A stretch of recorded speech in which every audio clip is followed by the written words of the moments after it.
Daniel, nice to see you. So many different stats I could go through the recent games. We've talked before about your team have been playing well and not getting the results that sometimes they deserve. 54 shots in the last 3 games, but only 1 point to show for it. So how do you turn sort of that sort of offensive advantage into points? Well, to convert the chance to score goals, it's as simple as that. So sometimes it's tough. I'm pleased with the way we play, the way also how dominant we are. We had several games where we were able to collect points on this level, and I would say even the games when we lost, perhaps apart from the Arsenal game, because they deserved to win against us. In all the other games, we were more or less, in all statistics that matters, expected goals, shots, big chances created, whatever. The better side, but not the more effective side, and that's definitely a fact. But it's also then not to accuse the players in this moment. It's not like Jayden Bogle out of 1 yard. Of course, he wants to score a goal, or Brendan Aronson alone in front of the goalkeeper, or Lucas Matcher or Joel Pirou. Of course, they want to score the goal. It's more or less like, come on, hard work. On the training pitch, bring them always into this position that they improve a bit, like being clinical and finish the moments when it counts, and also to encourage them also like never to underestimate one situation. So to be always on it, because the only statistic that matters in football are the goals. And for that we know that we have to be better in converting our big chances, but but also on the other hand, we have not allowed much, very little, if I'm honest, in the last games. Burnley, for example, they had 1 chance in the first half, 1 chance in the second half. But somehow they were able to create a goal out of this situation. When you have a period like this, then it's also like not to complain about fate or feel sorry for yourself. It's more like, okay, if it's not enough to reduce them to just 1 chance per halftime, come on, then we have to make sure that we don't allow a chance at all per halftime. And this is more or less our approach. We are pretty focused, pretty concentrated, pretty calm. We are happy more or less with our approach, with many things in tactical terms, but also know, okay, we want to win points, and for that, we have to be a bit more effective in both boxes. When you look at the game this Friday, I mean, it's a huge game, isn't it, I suppose? From the point of view of the table, 3 points could make such a big difference. You look at West Ham, they're struggling themselves. Do you feel any pressure ahead of this Friday, thinking, because I know how desperately you'll want to win the game, do you put any pressure on yourself at all? Do you feel that, or do you remain as calm as ever? No added pressure. So on this level, each of the game has pressure, and so far we've always spoken about a huge game. Everton, first game day, Wolves, Burnley, right now, huge game. So each and every game is huge. So for that, we are quite focused, quite relaxed, but we're looking forward to have this game, because this is why we have worked our socks off in the last 24 months to have this evenings. Friday night evening, floodlights are on, full packed. Elland Road can't be better. So it's why we play this game and why we work so hard. We want to have these games, and yes, of course, we want also to reward ourselves with some points. But the first step is always like to respect the opponent, to make sure that we go well prepared into the game, then to execute our game plan in a proper way, to show really good performance, and then also to make sure that we're clinical enough in both boxes in order to give ourselves a chance to win as many points as possible. And this is also the same approach for this game. And going into the game, Daniel, how prepared are you in terms of your wingers now? Is there any good news on Noah Okafor, or is Dan James any fit, and Willie Gnonto and his hernia? Yes, we will be prepared in terms of what we have to expect and how we want to go into this game. So from the tactical point of view, we are and will be well prepared. In personal terms, we have to take some late decisions. That's definitely for sure. Obviously, we have a few problems in the offense in terms of availability. Noah Okafor and Willie Gnonto are making some good progress in the rear, but they were not able to complete the whole team training during this week so far. We'll definitely take some late decisions. Obviously, Noah was not out as long as Willie. Perhaps for him it's a bit more realistic to be involved, but we'll see. Also, a few players are struggling with illnesses at the moment, like probably the whole country is doing at the moment. Also, Islam Badou and Pascal Stroik missed team training today, so also question marks about their availability. So there will be some late calls, and then we'll see who is available on Friday night and who we will pick. Yeah, those things obviously change in the very short term. But I'm just wondering, having said that you've conceded from very few chances, does that mean that you weren't really looking at changing your defence, whether that be your goalkeeper or your centre-back coming into this game? In general, in football, all topics are connected with each other, and for that we have to look into each and every detail.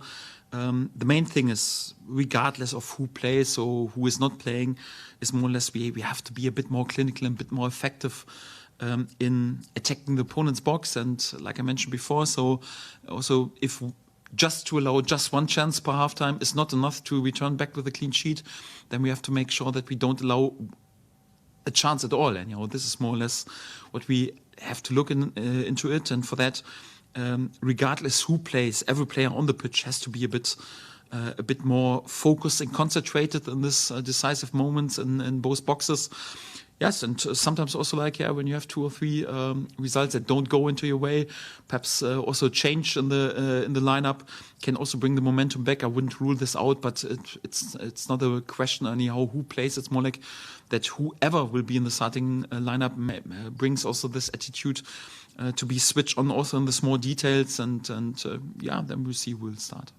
You said last time we spoke in midweek that Harry Gray, there should be some good news. There has been some good news. Can you give us an insight as to how difficult, when there's maybe interest from other clubs, it is to get a deal like that over the line? And what does it say about your thoughts on him? Yes, overall, and nowadays it's always complicated because there are also agents involved, and till a contract is in there with whatever 48 pages, and the lawyers are looking over it. So it lasts a while, but in these terms it was relatively straightforward because we have big trust between not just Harry, but also his whole family with the club, with the connection, and we know how big the identification is. And it was always our plan, also cornerstone for our future, that we make sure that promising players like Harry sign new contracts anyhow, because we also want to develop our own talents. And for that, it was relatively straightforward. But if you have then also a quality young player, of course, it lasts a bit longer till everything is negotiated. And I'm pretty delighted that it's over the line, and he was right now able to sign his first professional contract. We're also able to announce it right now because he's also, since yesterday back in team training.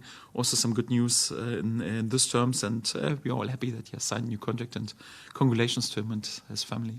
And just on West Ham, is this almost like the perfect test of what you tried to do over the summer? We know that West Ham was susceptible at set pieces. You've got this big side, Daniel, that you wanted to be strong at both ends of the pitch. Is this the ideal game to show just how well you've put your side together?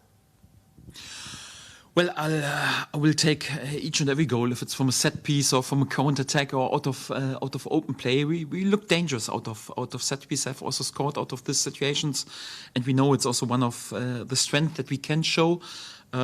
Yes, but we have also scored great team goals out of open play, also on the counter attack. So we want to be dangerous in all aspects anyhow, and for that we need a complex performance again. So first is to be good, spot on our pressing, to be good if we have to defend deep at times, but also to play as dominant as possible. And if as a result out of this we can also manage to win corners and wide area free kicks, of course we want to be effective in this moments as well. So all details, all things matters, and we want to be good in each and every aspect. Yes. Hi Daniel. Hi. I just wonder what you make of the early performances from West Ham under Nuno, and what do you expect from his approach coming to Elland Road on Friday? Yes, like always, I expect a difficult game. West Ham is a well-established Premier League side. They have high individual quality, many very experienced and quality players for this level in the offense and midfield, also in the defense. They have with Nuno a very experienced coach on this level. And to be honest, I didn't like the last game on Monday that much, because after such a game, normally then they're even more spot on and will look under each every stone what they can improve. And it's always the same when you have a very, very experienced and quality coach and you have also quality players. And these players make sure, I've also spoken after the game, come on, we have to deliver the basics. When they are switched on this moment, then you can tell that this team will show a good performance, and it will be difficult to beat them. And this is what I definitely expect. So I'd rather play against a team who is perhaps underestimating a newly promoted side. I think especially after last Monday, they will be pretty much on it. And still, West Ham a very, very experienced, established Premier League side. So I expect a difficult game for us. But nevertheless, yes, on this level, each every game is difficult. And we know that especially in home games, we have a good chance also to win some points. We've shown this more or less in each and every home game so far. And for that, we also don't go into this game with fear. We're looking forward to have this game and want to deliver a good performance and then hopefully also the right result. You mentioned before about battling to get to this sort of opportunity on Friday and playing a night game at Elland Road with all the home support behind you. How much power do you think the fans and you as a team together can have in these sort of fixtures? Because your home form has been so good across the last 12 months or so, and to bring that confidence back, to get the ball in the back of the net, how much power do you think everyone together can have for this game? Yes, it's always crucial for a newly promoted side to make out of your home stadium a fortress. If you look at the teams who have last survived, you have to look a while ago, and as newly promoted sides, they had really, really good home records. And this is also what we want to produce during this season. That doesn't mean that we don't want to pick up points on the road. So we've also done this at Wolves, for example. But we know that especially in the home games, also we have to be on it. And we also know that Elland Road can be pretty unique and very, very special. And together with our supporters, we want to create this atmosphere. It's always up to us to deliver with hard work and to make sure that everyone is on his seat and on it, and hopefully we can produce again another good performance that brings everyone also on the seat. And then with the help and the support of our home supporters, there is also a chance for us to win points because we need them, and all together we want to make sure that we don't last for one season. We want together with our supporters who deserve Premier League football to make sure that we also establish ourselves on this level, and for that we also need their help. And especially when you have a period when you're perhaps struggling with a few injuries and question marks behind availability of players. We have this period right now. We can't change it, so we accept it. But we still will send out a side who is capable to win points on Friday night. And with the help of Elland Road and our supporters, I think we have a chance. Thank you. Great. Hi, Daniel. It's not that common that we would see a centre-back coming off the bench late in games to get match minutes and to build up his fitness. So how does someone like Jacobiel stay sharp, and how does he look right now? Yeah, it's always a bit tricky on the centre-back position because naturally you don't change there that much because it's natural to change on the winger position, on the striker position sometimes, creative midfield player, sometimes a fullback, centre-back. They are next to the goalkeepers in the position who run the most little distance, more or less, and you don't have, for example, if you chase a game, such a big impact if you replace one centre-back with a different one, especially once you have also really strong headers on the pitch. Sometimes you're a bit tempted to inspire your offensive game by bringing an unbelievable header in, but for example, if you have, like in the last game, Pascal Struijk and Joe Rodon in, who are both capable to score out of these situations, then it's also not a factor that much. So it was quite good for Jaka, for example, that he had the 2 games, 90 minutes for his national team. That's quite important. For Sebastian, it's a bit more tricky anyhow because he was not called up for Belgium in the last situations. But we also used, for example, then the international break for a bit like an in-house friendly, so that they don't lose the feeling for the positions and bring them quite similar load to the games. Also into their legs. Also quite often the match day +1 is more or less like a load, and also from the contents quite similar to what you would do during the match day. Of course, there is no replacements for proper games, but this is professional football, and this is what everyone has to adapt and to make sure that everyone, when he gets then the chance, is ready to deliver. And this is how it works in professional football. You always talk about being on it and everyone being on it, but how do you coach against lapses in concentration, like for the 2v1 for the throw, the free header, apparently the late goal that Bournemouth scored? How do you coach that out of a team? Is it possible? I think it's in general a special mentality. So I wouldn't say that we were there with many lapses so far. Otherwise, we wouldn't have reduced the opponents to so little, or we wouldn't be in the top 3 or 4 in the statistics and whatever expected goals and expected goals against us or shots or whatever. Overall, we are doing well, but it's also sometimes a bit quite normal. We spoke about summer transfer window, would have perhaps liked to add 1 or 2 offensive options, and it's more like you go into a game when Willy Gnonto is not available, no Okafor is not available, Harry Gray was injured, Danny James just there for an emergency case, and then you have to play because there is no other option there. A player like Brennan, who has played on the early hours of Wednesday morning in a completely different time zone. Yeah, and then it's sometimes also like quite normal that then the offensive players deliver a good performance, perhaps not that clinical like you wish for a team who is completely settled. Anyhow, for that, I expect also that when our offensive options will come back right now, hopefully step by step, that we are more on it and more effective also in the opponent's box and in our own box.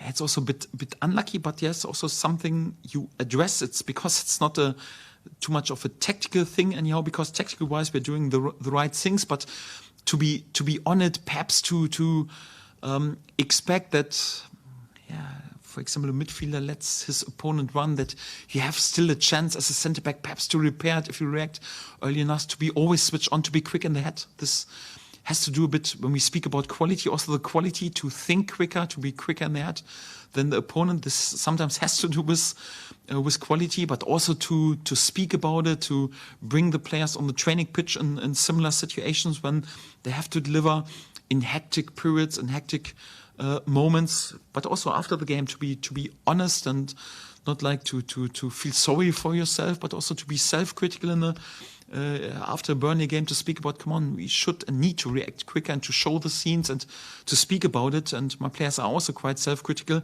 So it's a mix of several things that you do in order to improve also this skill, yes. Hi, Daniel. You mentioned there about your players being self-critical. With this group after defeat, how much do you feel you have to sort of galvanise them, pick them up? Do you feel you have to do that a lot, or does it come from the leaders of the group? Do they say something? What's the kind of dynamic there?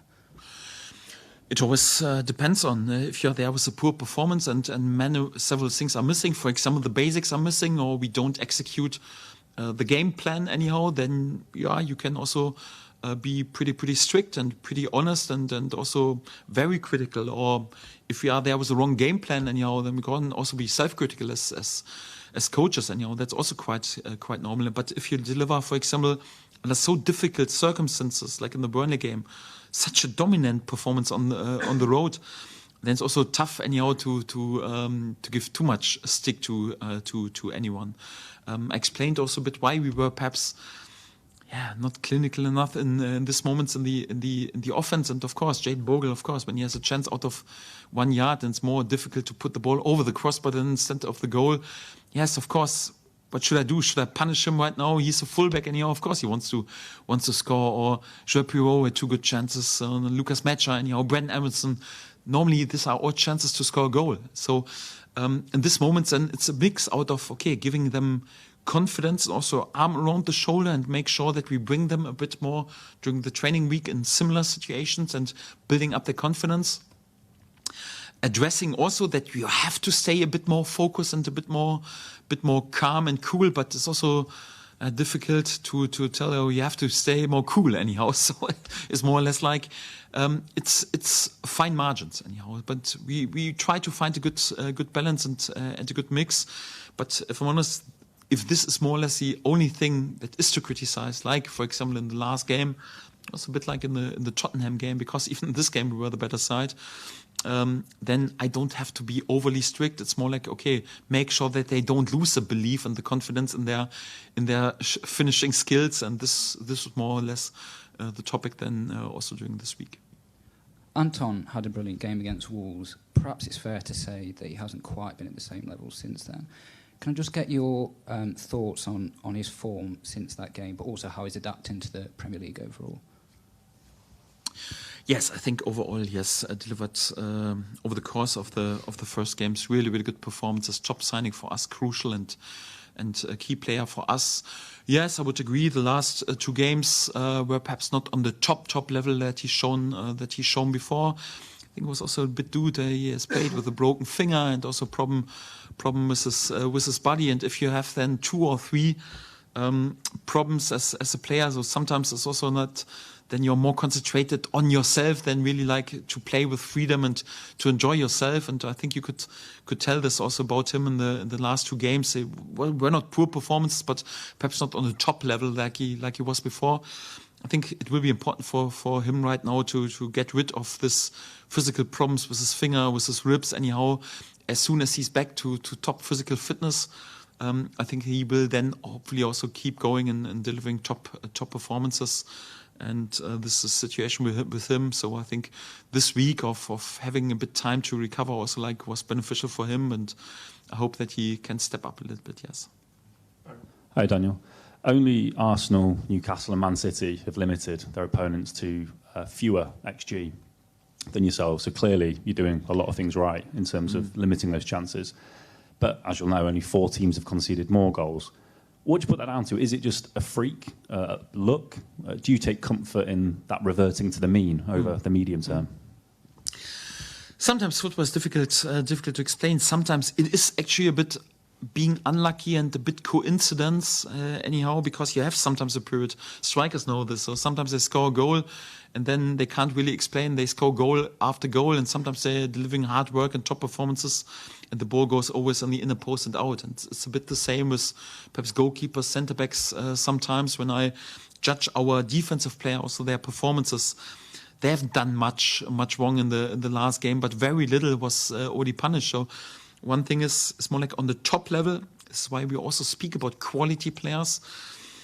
Quality players in the offense are sometimes to punish opponents out of very little anyhow. And this is also why we were so desperate perhaps in the summer also to speak about, okay, want to bring 1 or 2 more quality signings in. But nevertheless, it's also something when you want to play on the top level to make sure that although it's just a little detail that you could have done better, so perhaps not even just a mistake, more like to expect the worst. For example, that your midfield player is there with a mistake and you have the chance to repair it, that you're then a bit more switched on. This is something you also have to address a little bit, but also in a way that you don't kill the confidence too much. I think we had a pretty tough period right now, because when I judge our season, we have not one point lucky, but also many points that we didn't win. Very, very unlucky anyhow. So I'm still a believer that over the course of the whole season, it will be more or less equal, but it's not the answer right now that you say, come on, we just wait and next game we will be lucky. You have to earn it. So when the momentum is a bit against you, it's a bit like swimming against the tide. It's more like you have to make sure, in order to turn the momentum, that you work even harder, more focused, more disciplined, and then you will come perhaps into a period when you also win sometimes game that you don't deserve to win anyhow. And this is more or less what we have to make sure. So I expect the first time that we then at the next win won't be an easy free-flowing win. It's more like a hard-fought win, and this is what we have to do. And for that, we can't afford to put the foot from the gas. We have to stay on it. Does an outcome like last Saturday push you into taking greater risks with, say, Noah or Dan's fitness condition? I know you've said that obviously Noah is fighting to come back. Dan had some minutes at the weekend. So does an outcome like that push you into maybe taking a risk that you might not take in a good run of form? No, I don't think so, because sometimes you can, of course, afford to have 1 or 2 players on the pitch who are struggling a little bit with little injuries or little illnesses, or where is a question mark behind their availability till the last training day. And it's more or less also a rule: if you're not involved in our last training, then you normally can't be in the match day squad. That's more or less our also one of our rules. And you can't afford, for example, to have too many players where there are question marks at the same time on the pitch. And this is also what I will rule out for Friday. We won't start with a team where there are 4 or 5 players who are a question mark till the last training day, more or less will start together, because this is not healthy for a group. Yes, on 1 or perhaps 2 positions you can do this sometimes, but definitely not on 4 or 5 positions. So for that, it's not in a good run of form, but also not out of panic reasons when you have not a bad run of form, because performance-wise we can't complain too much, but if you have perhaps a more difficult run of results against you, so if you then lose the nerves and do something that you shouldn't do anyhow, and take too much risk anyhow, then you can kill your momentum, because performance-wise we have given us always in each and every game a chance to win points, and for that we won't do this. So I did definitely rule out that I will bring 4 or 5 players on the pitch into the starting lineup where there is still today a question mark anyhow, perhaps 1 or 2, but definitely not more.